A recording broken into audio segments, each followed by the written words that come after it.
महाराजांचा जय जयकार असो. महाराज मोरोपंत आलेले आहेत, पाठवून द्या त्यांना.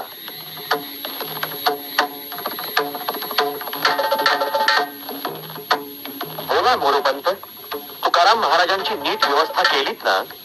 त्यांना कसलीही कमतरता भासणार नाही याची योग्य दक्षता घ्या. माफी असावी महाराज, तुकोबांना मी आणू शकलो नाही. त्यांचं कीर्तन या कानाने श्रवण करावं म्हणून आम्ही आपणास त्यांच्याकडे छत्र अश्वासह धाडलं होतं ना? होय महाराज, त्या ज्ञानी सत्पुरुषानं आपल्या अश्वाची खोड बरोबर काढून त्यास केवळ हस्तस्पर्शानं गायीसारखं शांत तर केलंच.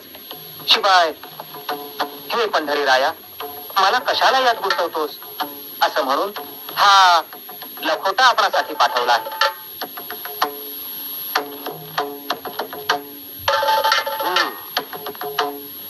या लखोट्याचा अर्थ आला आमच्या लक्षात.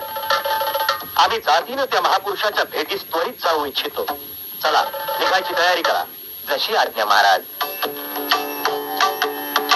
उत्तम भोगीन जीव खाणी, पर उपकारी नैन पर निंदा, पर प्रिय श्रद्धा बहिणी माया.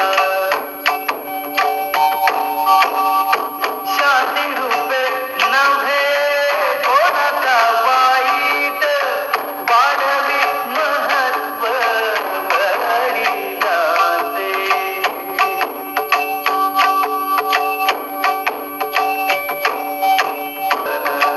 उत्तम व्यवहारे जोडूनिया धरा, ही वेचूनिया शक्ती, बळ बुद्धी वेचूनिया शक्ती. नाही चरणत या अंगी, धावे लवणा मागे वेगी. वैद्य वाचविधी जीवा तरी कोण ध्याते देवा,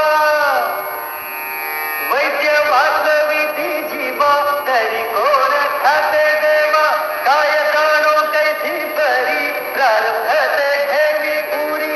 सांगा एक नारायणा, हे नारायणा, आपल्या विना या मनाचा चालक कोण आहे हे आपणच सांगा. परमेश्वर कदाचित असंही म्हणेल, तुम्ही इंद्रिय सांभाळा, मी मनाचं पाहतो. मनोनिग्रह केला तर कोणतीही अशक्य गोष्ट शक्य होते हे निसंशय.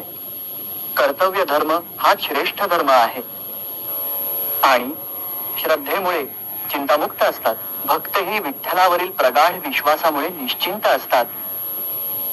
प्रभू त्यांची चिंता वाहण्यास समर्थ असतात.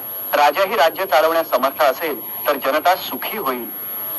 भक्तांचा देव जसा विठ्ठल असतो तसा जनतेचा देव राजा असतो. मग राजाचा देव कोण? त्याची जनता. जनसेवा हीच ईश्वर सेवा. महाराज, आपल्या बोलण्याचा मतितार्थ आमच्या ध्यानात आला. राजाचं कर्तव्य केवळ जनरक्षणार्थ समर्पण करणे असून आपल्या मार्गदर्शनानुसार आम्ही ते सहर्ष पार पाडू. आज शक्ती आणि भक्ती एक झाली. आशीर्वाद द्यावा.